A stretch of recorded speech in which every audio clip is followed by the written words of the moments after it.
Hi friends, welcome to our channel. Online free tailoring business கிளாஸில் நாம் இன்னைக்கு டே 25ல இருக்கிறோம். இந்த கிளாஸில் பட்டுப்பாவடை சட்டை மேனுஃபேக்சரிங் பண்ணுறது எப்படின்னு பார்க்கலாம். அது கூடவே லெசன் 25ல் ஆர்ம் கோல் கால்குலேட் பண்ணுறது பற்றியும் ஷோல்டர் கால்குலேட் பண்ணுவது பற்றியும் படிக்க போகிறோம். ஓகேங்களா? ஃபர்ஸ்ட் டே 24க்கான கொஸ்டின் ஆன்சர் பற்றி பார்க்கலாம். ஃபர்ஸ்ட் கொஸ்டின் பாத்தீங்கன்னா, பில்லோ கவர் கட் பண்ணும்போது விட்டு எவ்வளவு எடுத்தோம்? ஆன்சர் பாத்தீங்கன்னா 10 inches. Second question, pillow cover manufacturing பண்ண குறைந்தது எவ்வளவு முதலீடு செய்ய வேண்டும்? ஆன்சர் பாத்தீங்கன்னா 50,000 rupees. Third question, pillow cover manufacturing பண்ணும்போது ஒரே டிசைன் துணியில் குறைந்தது எத்தனை மேனுஃபேக்சரிங் பண்ண வேண்டும்? ஆன்சர் பாத்தீங்கன்னா 1 pair.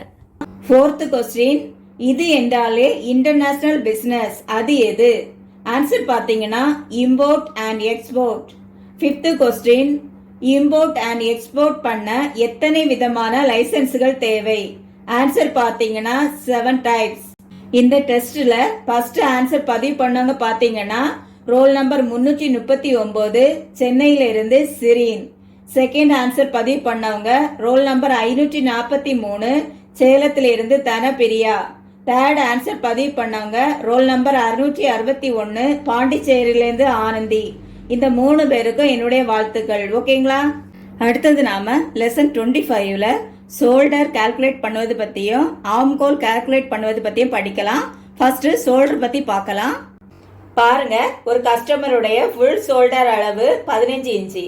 ஃபுல் ஷோல்டர்னா லெஃப்ட் சைட்ல இருந்து ரைட் சைடு வரைக்கும் நீளமா எடுக்கக்கூடிய அளவு தான் ஃபுல் ஷோல்டர் அளவு. ஓகேங்களா?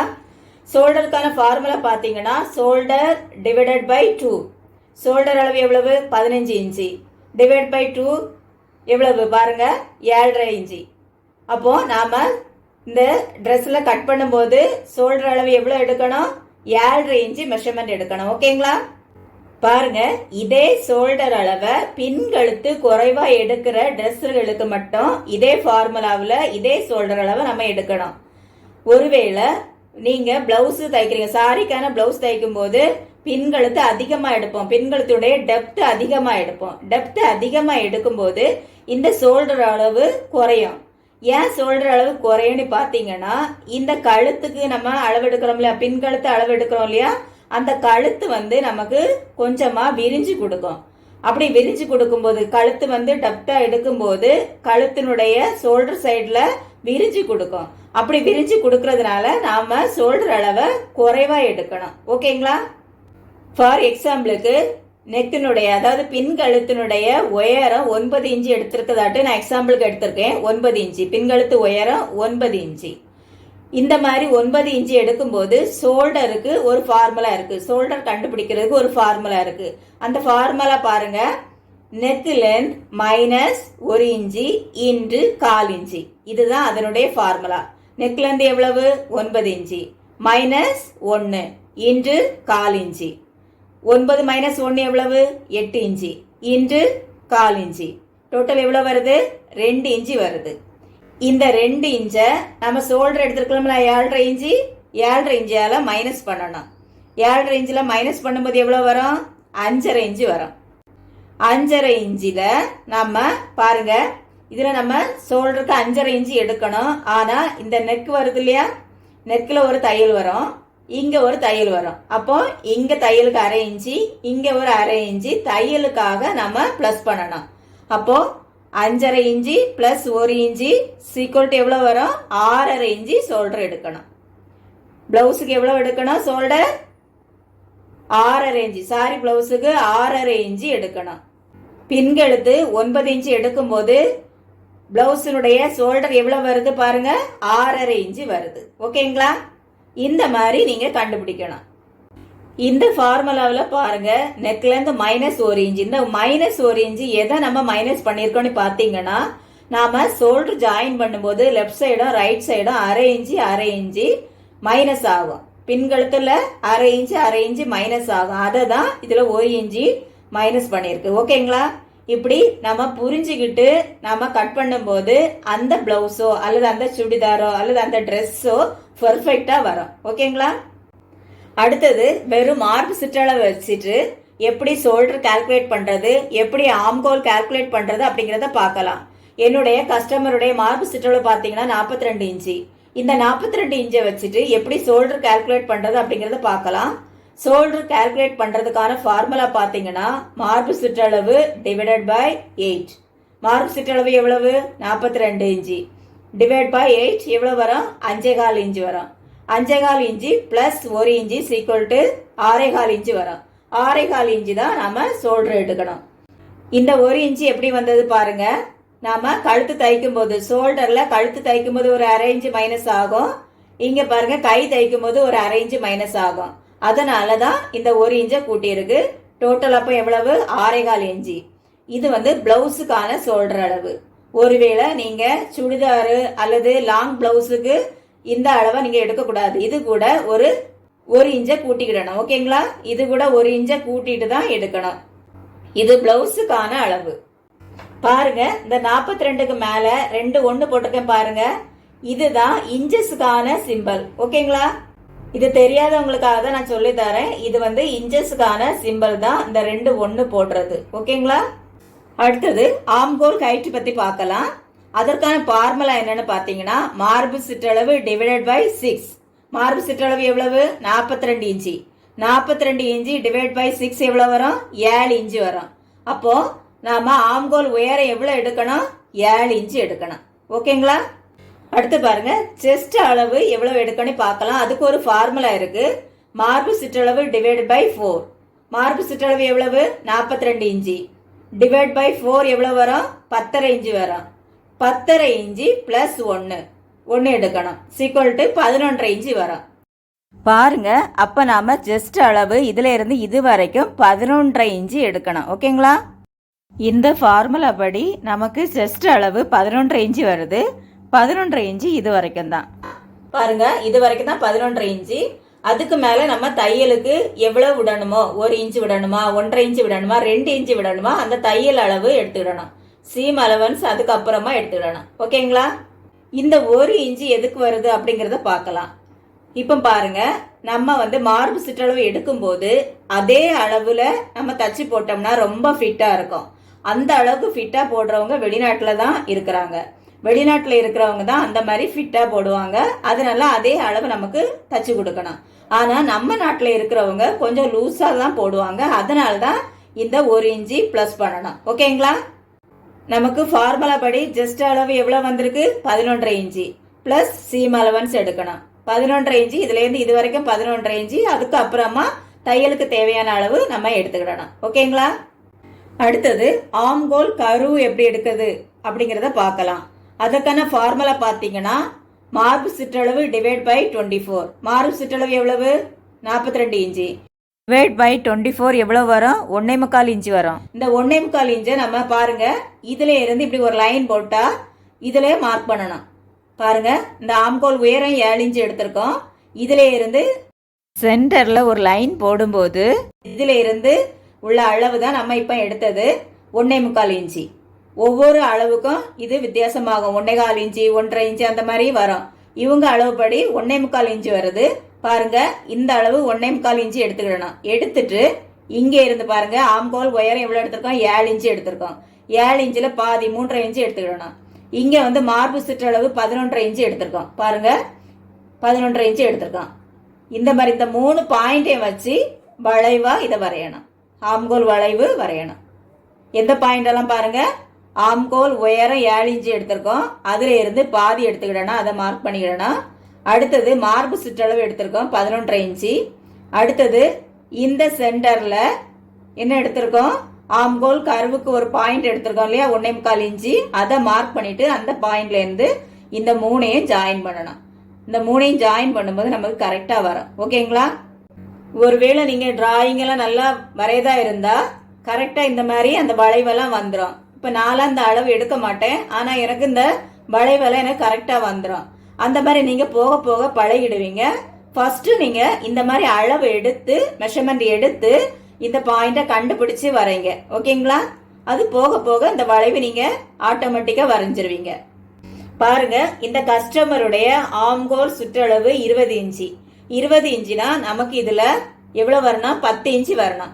10 இன்ச்சில் நம்ம எதெல்லாம் நம்ம மைனஸ் பண்ணி எடுக்கணும்னு பார்த்துடுங்க. இதில் ஸ்லோப்பாக அரை இன்ச்சு ஸ்லோப்பாக வரைவோம்ல, கட் பண்ணும்போது அரை இன்ச்சு ஸ்லோப்பாக கட் பண்ணுவோம். அப்போ அரை இன்ச்சு மைனஸ் ஆகும். ஓகேங்களா? அடுத்தது தையலுக்கு ஒரு அரை இன்ச்சு, 1 இன்ச்சு நமக்கு இதில் போயிடும். அப்போ எவ்வளோ எடுக்கணும்? இந்த வளைவு எவ்வளோ வரணும்? 10 இன்ச்சு ப்ளஸ் 1 இன்ச்சு எடுக்கணும். இந்த மார்பு சுற்றளவு வரைக்கும் 11 இன்ச்சு வந்தாதான் இந்த கஸ்டமருக்கு ஆம்கோல் சுற்றளவு கரெக்டாக வரும். ஓகேங்களா? ஒருவேளை இந்த அளவு கரெக்டாக வரலன்னா நம்ம என்ன செய்யணும்? குறைவாக இருந்துன்னா இந்த ஆம்கோல் உயரத்தை அரை இன்ச்சு அந்த மாதிரி கூட்டி எடுத்துக்கிடணும். ஒருவேளை இது அதிகமாக இருந்தால் என்ன செய்யணும்?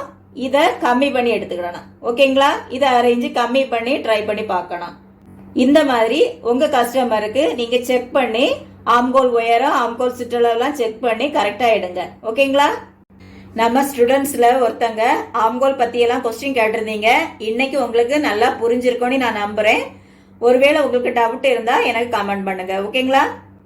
நம்ம ஆன்லைன் ஃப்ரீ டெய்லரிங் பிசினஸ் கிளாஸ்ல உள்ள எல்லா வீடியோஸும் நம்ம சேனல் பிளேலிஸ்ட்ல இருக்கும். புதிதாக ஜாயின் பண்ண விரும்புறவங்க அதை கிளிக் பண்ணி பாருங்க. டே 1ல இருந்து பார்த்து படிங்க. அப்பதான் இந்த கிளாஸை பத்தி நீங்க நல்லா கத்துக்க முடியும். ஓகேங்களா? அடுத்தது டெய்லரிங் பிசினஸ் கிளாஸ்ல பட்டு பாவாடை சட்டை மேனுஃபேக்சரிங் பண்றதை பத்தி நாம இப்ப பார்க்கலாம். ஓகேங்களா?